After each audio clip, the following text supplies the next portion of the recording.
আজকে এই যে জলে ভেজা জ্বর, বর্ষাকালীন যে জ্বর, তো সেজন্য কারণে ঠান্ডা লেগে জ্বর, গা হাত ব্যথা এরকম লক্ষণ আছে। এছাড়াও সেই গা হাত ব্যথার লক্ষণ এই যে আমরা যে ব্যবহার করি বেশিরভাগ রাস্টক্স, এটা সবাই জানে রাস্টক্স ব্যবহার করা হয়।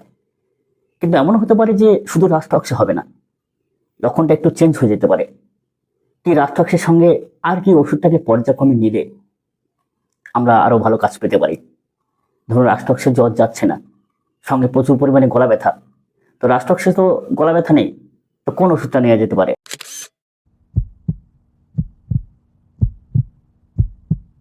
নমস্কার বন্ধুরা, কেমন আছেন সকলে?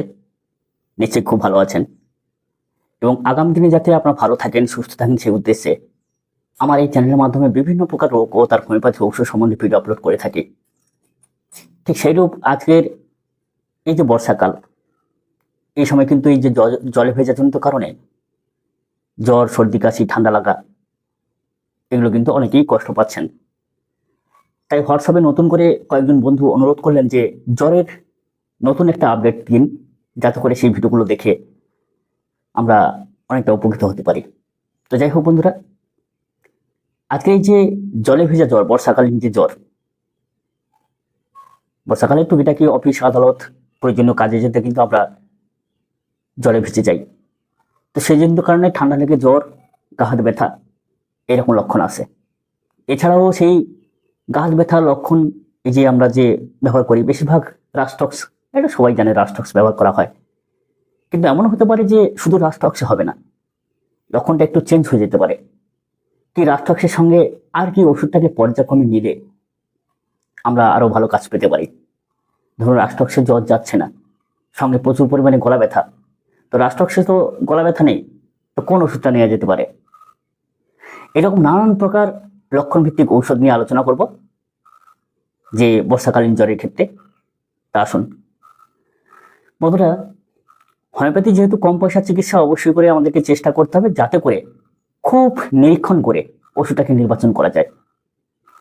আর বাড়িতে কি বলবো, যে 200-400 টাকার যদি ওষুধ রেখে দেওয়া যায়, তো অনেক রোগের ক্ষেত্রে কিন্তু হোমিওপ্যাথিটাকে ব্যবহার আপনার করে টাকা সাশ্রয়, সময় সাশ্রয়ের সঙ্গে উপকারও পেতে পারেন। তো অবশ্যই করে ভিডিওটাকে প্রথম থেকে শেষ পর্যন্ত দেখুন, ভিডিওটা টেনে টেনে দেখবেন না। তো আসুন বন্ধুরা, আপনারা দেখছেন গ্রামীণ হোমিও চ্যানেল, আর আমি আপনাদের বন্ধু নিত্যানন্দ পাল।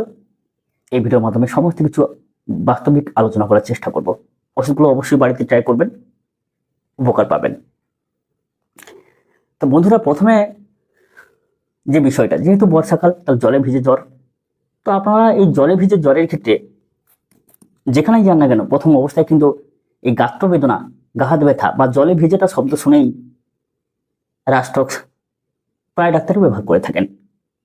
কি বলবো, যে 90 জনকে ব্যবহার করা হয়। তাহলে ভরসাযুক্ত কথা বললাম, আপনারাও ব্যবহার করবেন। আর এই জলে ভেজা জ্বর বেশিরভাগ তাদেরই আসে যাদের অ্যালার্জি সমস্যা আছে। তেমন যাদের প্রচুর পরিমাণে হাঁচি হয়, সামান্য ঠান্ডা নিতে পারে না, এত জোর জোর হাঁচি হয় যে মানে পাশের বাড়ি পর্যন্ত একটা খুব সজল পৌঁছে যায়, অনেকটা দূর পর্যন্ত পৌঁছে যায়। নাকের মধ্যে পলিপাস, রাইনাইটিস আছে, এইরকম সমস্যা যাদের, সামান্য খাবারে অ্যালার্জি বৃদ্ধি পায়, এরকম সমস্যা যাদের, তাদের কিন্তু অবশ্যই নিয়ম মেনে থাকতে হয়। বর্ষাকালে অবশ্যই করে তাদের এই যে অ্যালার্জি একটা ভাইরাস, সেটা বৃদ্ধি পায়। আর তাদের মাথায় দেখবেন সামান্য একটু জল পেলে ঠান্ডা লেগে যায়। ওই জন্য তাদেরকে সবসময়ের জন্য মাথায় একটা আচ্ছাদন রাখার চেষ্টা করতে হবে যেভাবে হোক। কিন্তু সারা শরীরটা ভিজলেও কোনো সমস্যা নেই, কিন্তু মাথায় যদি একটু জল পায় তাদের কিন্তু খুব সহজে ঠান্ডা লেগে যায়। যাই হোক, যেহেতু জলে ভেজা সমস্যা, তো রাস্টক্স 30 পোটেন্সি আপনারা দেখতে পাচ্ছেন। যাই হোক, এখানে হয়তো দেখতে পাবেন না, আলো পড়ছে, তো আপনারা স্ক্রিনে দেওয়া যে লেখাটা সেটা দেখে নেবেন। রাস্টক্স 30 পোটেন্সি 1 থেকে 2 ফোঁটা করে দিনে 3 বার 4 বার পর্যন্ত আহারের 1 ঘন্টা আগে ব্যবহার করবেন। বিশেষ করে কেমন লক্ষণ থাকলে আরো ভালো কাজ করে? গাত্রবেদনা, গা হাত ব্যথা, আর সেই ব্যথা রাত্রিকালে বৃদ্ধি পায়। সারাদিন আপনি কাজকর্ম করছেন, কোনো সমস্যা নেই, কিন্তু রাত্রিকালে বৃদ্ধি পায়, বিশ্রামে বৃদ্ধি পায়। হ্যাঁ, দিনের বেলাও যদি আপনি বিশ্রাম করেন তখনও যদি বৃদ্ধি পায়, তাও রাস্টক্স। কিন্তু চলাচল করলে আপনি বিছানায় শুয়ে বাবা গো মা গো হাত ছেঁড়াছিড়ি করছেন, পা ছেঁড়াছিড়ি করছেন, বেশ আরামে আছেন। আবার দেখা গেল যে বাবা গো মা গো করছেন, তো কেউ যদি একটু গা হাত দেবে দেয়, চেপে দেয়, সেখানে আরাম বোধ হচ্ছে, তাহলে আর কোনো কথা নেই। এই রাষ্ট্রক হোমিওপ্যাথি ওষুধটা মন্ত্রবোধ কাজ করবে। 34 ইঞ্চি আপনি সকাল দুপুর বিকাল রাতে দিনে 4 বার করে নিতে পারেন। তবে বাচ্চাদের ক্ষেত্রে যদি এমন হয় যে 10 বছরের নিম্নে বাচ্চা কি 5 বছরের নিম্নে বাচ্চা, সেখানে 6 ইঞ্চি দিন, কি 34 ইঞ্চি দিলে 5 ml জলের মধ্যে 7 থেকে 10 ফোঁটা দিয়ে সেই জলটাকে তৈরি করলেন, যে ডিস্টিল ওয়াটারে 7 ফোঁটা মেশালেন, ভালো করে 10 বার 15 বার ঝাঁকি দেওয়ার পরে তারপর সেখান থেকে 7 ফোঁটা করে দিনে এরকম 4 বার করে দিন, তাতেই কাজ হোক। হোমিওপ্যাথি সূক্ষ্ম মাত্রায় কাজ করে, ভরসা রাখতে পারেন। যাই হোক, তাহলে আপাতত রাস্টক্স বর্ষাকালের ঔষধ, জলে ভেজাজনিত জ্বরের ঔষধ। সঙ্গে এমনও করতে পারেন যে আপনার বাড়িতে সঠিকভাবে ঔষধ নির্বাচন করতে পারছেন না, একটু পর্যায়ক্রমে ওষুধটা দিলে মনে হয় ভালো হয়। একটা কথা বলি, তার জন্য একটা বায়োকেমিক ঔষধ, যে ফেরামফস দেখতে পাচ্ছেন, নামটা মনে হয় পড়া যাচ্ছে না, যাই হোক স্ক্রিনে যে নামটা দেখা যাচ্ছে ফেরামফস, এই ফেরামফসটা আপনারা 6x কিংবা 12x প্রাপ্তবয়স্কদের জন্য 4 থেকে 5টা দিনে 2 বার করে, দুপুর রাত্রে 2-3 বার করে সেবন করবেন। আপনি এমনও করতে পারেন, রাস্টক্স ধরুন একবার নিলেন, ঘন্টাখানেক পরে যদি অতিরিক্ত অস্থিরতা বা অতিরিক্ত জ্বর থাকে, অতিরিক্ত কষ্ট পেয়ে থাকেন, তাহলে রাস্টক্স নেওয়ার 1 ঘন্টা পরে ফেরামফসটা নিন। এরকম সকালে একবার নিলেন, দুপুরে 11টার সময় একবার নিলেন, আবার 12টার সময় ফেরামফসটা নিলেন, আবার বিকেলবেলা হয়তো দেখা গেলো 4টে-5টার দিকে আপনি রাস্টক্স নিলেন, 1 ঘন্টা পরে ফেরামফস নিলেন। তো একটা কথা বলি বন্ধুরা, এই পর্যায়ক্রমে ওষুধ আপনারা ব্যবহার করে কিন্তু গলা ব্যথা, জ্বর, সর্দি, কাশি, জলে ভেজা জ্বর অবশ্যই কমাতে পারেন। তো এই দুটো ওষুধ কিন্তু আপনার পর্যায়ক্রমে ব্যবহার করুন। আপনার বাড়িতে সঠিকভাবে যদি নির্বাচন না করতে পারেন, এই দুটো ওষুধকে ব্যবহার করুন। ফেরামফস গলা ব্যথা, সর্দি কাশি, আমাদের বায়োকেমিক একটা ঔষধ, জ্বরের ঔষধ, প্রবল জ্বরের ঔষধ এবং সর্দি জ্বরের ঔষধ, ঠান্ডা লাগার ঔষধ, সমস্ত জায়গায় এই ফেরামফসটাকে ব্যবহার করা হয়। তাহলে নিঃসন্দেহে ব্যবহার করছেন। তো জলে ভেজা বর্ষাকালে জ্বর, তাহলে রাস্টক্সকেও রাখছেন।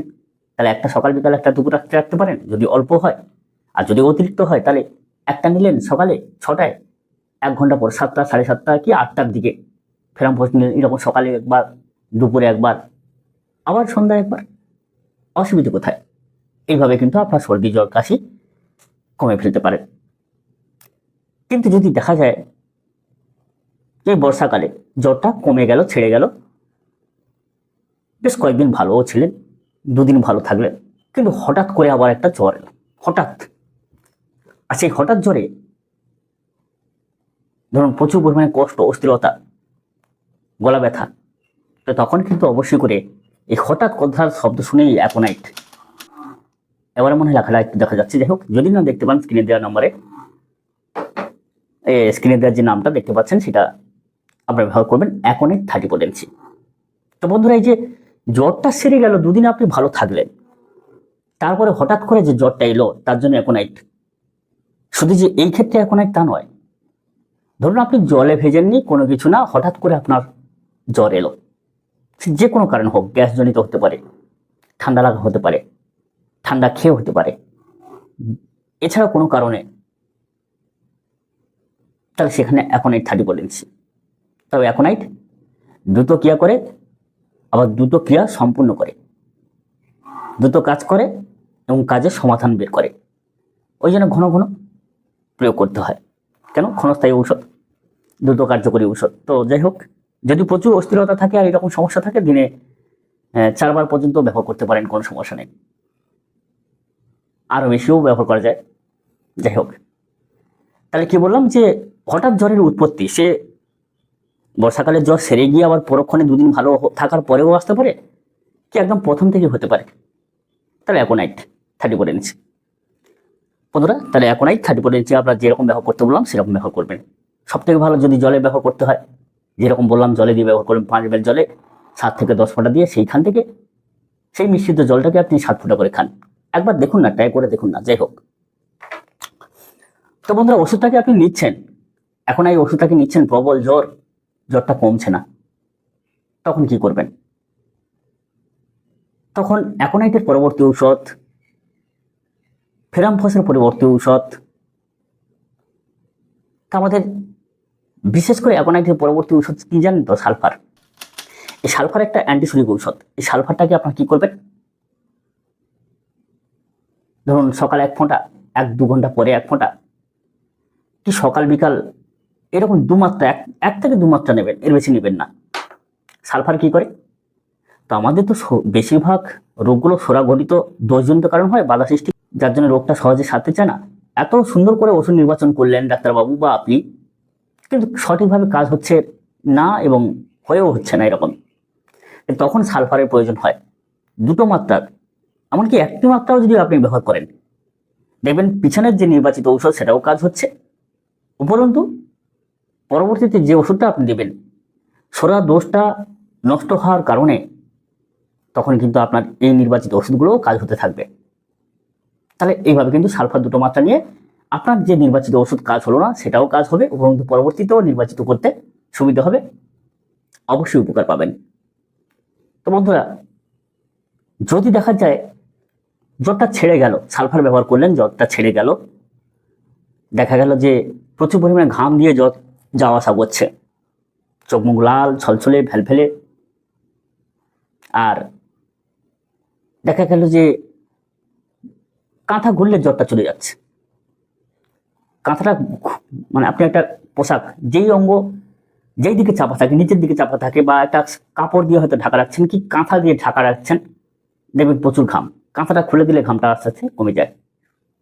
তো বেলোডোনার লক্ষণ এটা, চোখটা ফেলফেলে ছলছলে। আরও যদি দেখা যায় যে ডান সাইডে টনসিল, ডান দিকে প্রচণ্ড গলা ব্যথা, মাঝখানে গলা ব্যথাও প্রচুর পরিমাণে, ঢোক গিলতে কষ্ট, গলাটা হাঁ করে দেখলে মনে হয় টকটকে লাল হয়ে আছে, রাগান্বিত ভাব, ভীষণ মাথা যন্ত্রণা, মাথা ব্যথা, ঘাড় ব্যথা, তো এরকম লক্ষণ থাকলে বেলোডোনা নির্বাচন করা অবশ্যই দরকার, আর বেলোডোনা সেবন করা দরকার।